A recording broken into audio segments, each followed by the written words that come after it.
What is up, guys? Welcome on back to Tech Talk Vids. And in today's video, I'm going to talk about why I'm retiring my iPhone. I did a full video on how Apple has changed the way accounts work and how your accounts can kind of get screwed if you ever share any product with anybody ever in the history of your Apple account. That's here on the channel if you want to check that out. I'm going to talk about the reasons outside of that while I'm retiring the iPhone 15 Pro Max and moving more towards my S24 Ultra and my OnePlus 12 as my primary phones. The answer, quite simply, is the battery life on this just ain't great, man. When I compare it, and I complain about the S24 Ultra's battery life, and full disclosure, I am not your average user. I am what they call a power user. I run 7 YouTube channels, all kinds of social media, gambling apps, all kinds of stuff directly from this phone.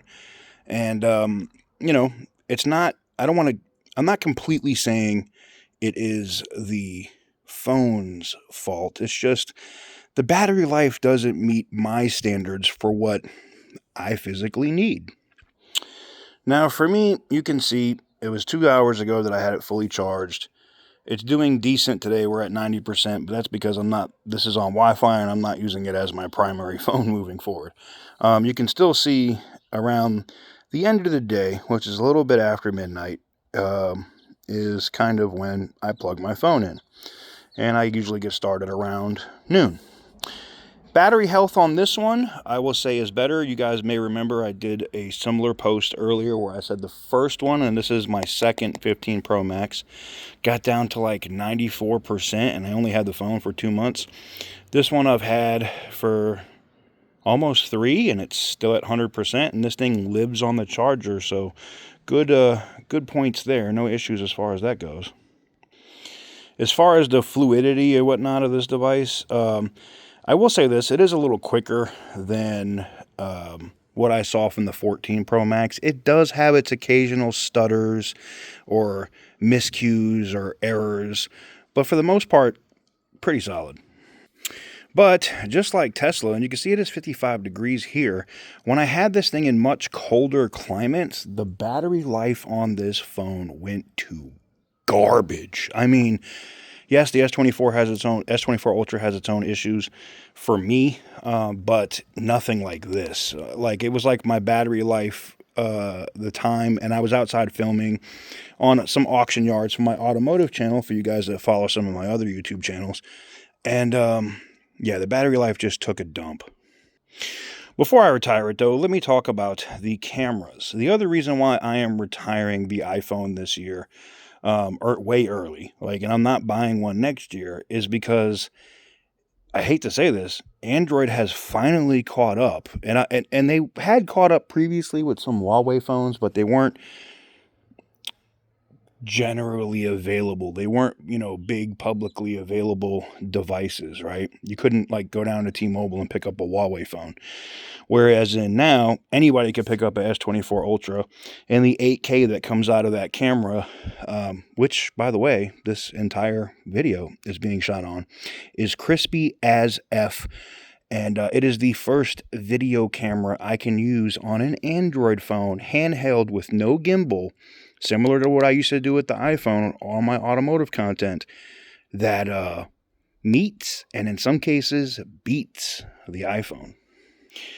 That said, this cinematic mode on this iPhone right here, still dope. It's still the best blurred background video you can get on any phone.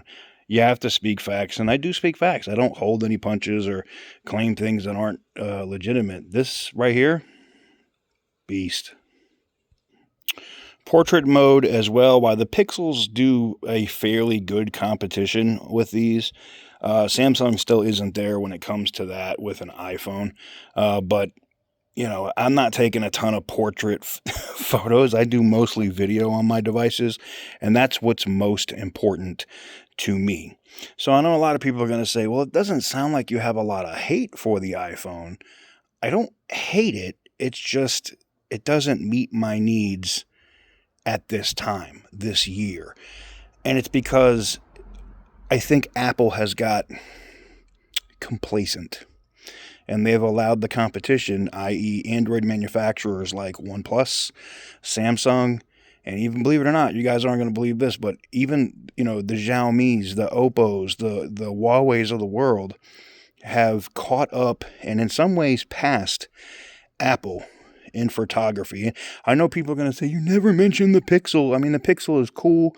When they bring a flagship phone, I will mention the Pixel. But as long as they have that, tensor chip that they have now, I can't consider it a powerhouse phone. I'm sorry.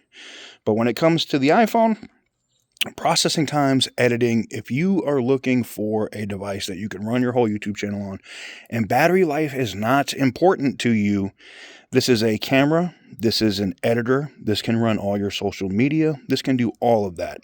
Unfortunately for me, I needed something with a little bit more horsepower and a little bit more versatility, and I don't get that from the iPhone, unfortunately. It's a great phone to have. I'm going to miss my iMessage. Actually, I'm not going to miss my iMessage.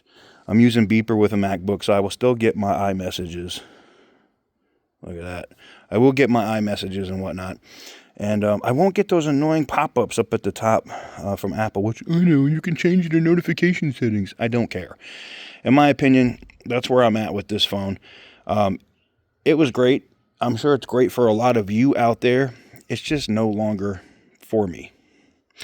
Let me know what you guys think in the comment section down below. Make sure to give us a big thumbs up if you like what I do. And I don't know, maybe Apple will backtrack off of their scumbag ways with how they manage accounts and stuff now. And maybe I'll come back one day. Just not now.